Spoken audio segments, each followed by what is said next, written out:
Alright, there it is. Alright, ready? Alright, so this is very physical. Our emotions are based on our hormones.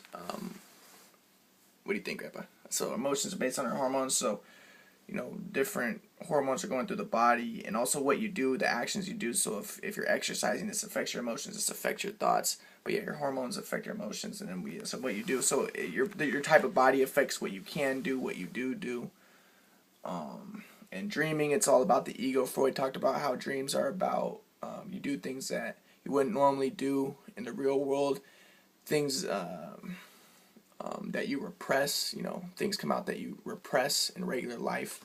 So you do a lot of sex, things like sex and violence. These are things that you do to keep your ego going. It's very connected to your ego.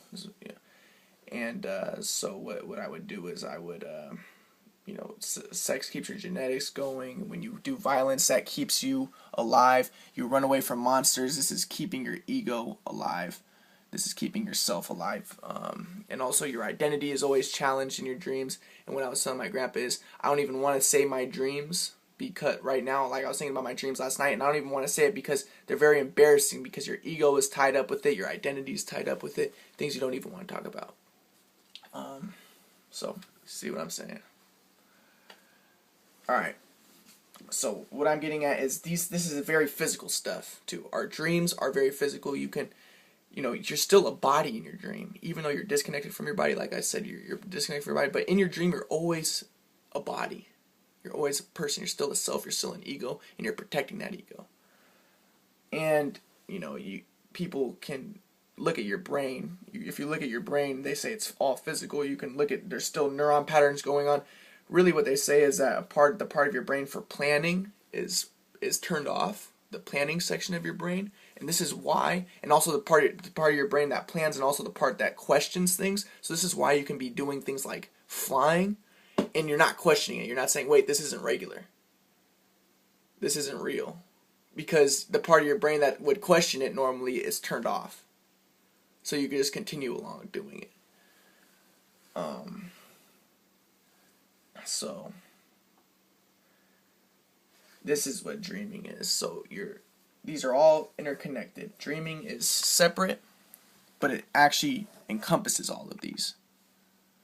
And these are all very physical, connected with the ego. Now, let's go to what contemplation is. Now, contemplation, when we're contemplating, we're looking at the oneness of things. We look at how things are interconnected. We look at things more symbolically. We don't look at things as discretely, but we look at the patterns within things, how everything is associated with everything else. Now, when we contemplate what you talk about, Grandpa, you think about eternal qualities. So this would be things like beauty, perfection, you know, things that are beyond rational resolution. So you think of these transcendent type of things, God, things like this. That's when you contemplate. Now when we're thinking, like I said, thoughts are shaped by the ego. Just want to make sure. Yeah. Be careful if you touch it, Grandpa, just say. Alright, so yeah, thoughts are shaped by the ego, but contemplation, or you transcend the ego. Now you're looking at the oneness of things, how everything is interconnected. You know what I mean, Grandpa? You got it. Now, so that's contemplation. Passion, when you're passionate,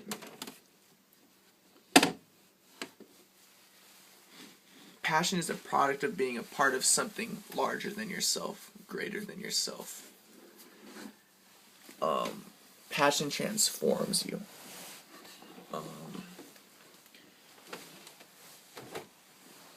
So if you're a part of something larger than yourself, it takes you over.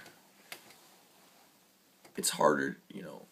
You just are so immersed in something. That's when you're passionate. You kind of lose yourself. You lose your ego. this is what passion is. Flowing is the consequence of passion. Now, when you're part of something greater than yourself, you flow. Now, flowing is kind of, it's what people talk about, the zone. When you flow,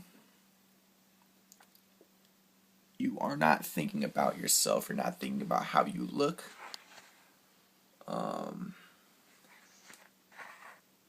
You lose your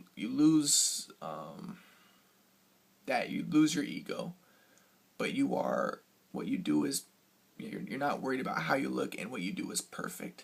You lose track of your body. You're not aware of what your body is doing necessarily, but what you do is perfect. You're flowing. Everything is just pure. And you know, when I was young and I would play basketball, I was flowing a lot, and I wasn't aware of what my body was doing. And I noticed like constantly skipping, constantly moving, and yeah.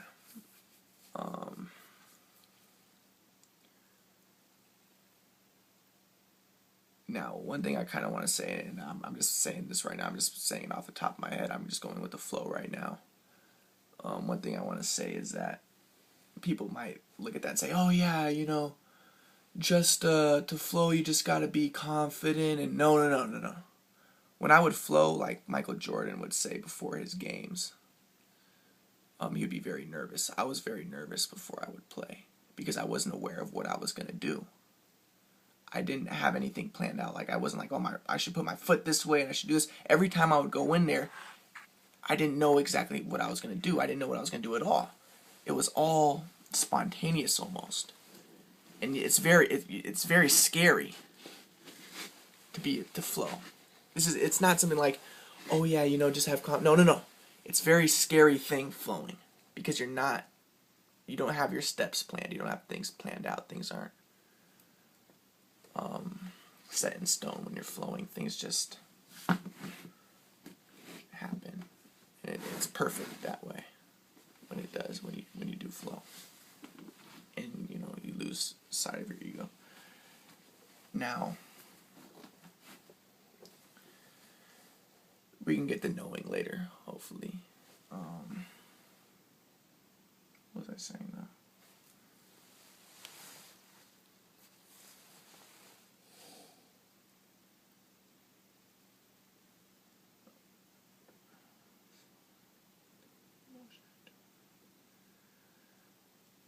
Alright, now we have thinking, emotion, doing, dreaming, contemplation, passion, flowing, knowing. Still working? Yes, still working. Now, later, actually really about a year later, I thought third quadrant. I thought the first quadrant. Actually, I thought the second quadrant about a week after I thought of this quadrant.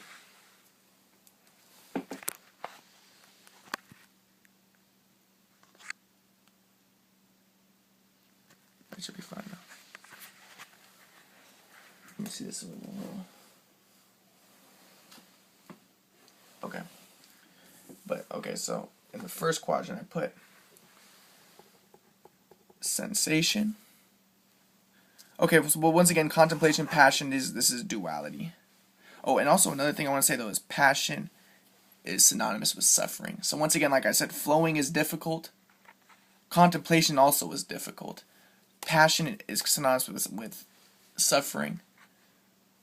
Passion can also be difficult.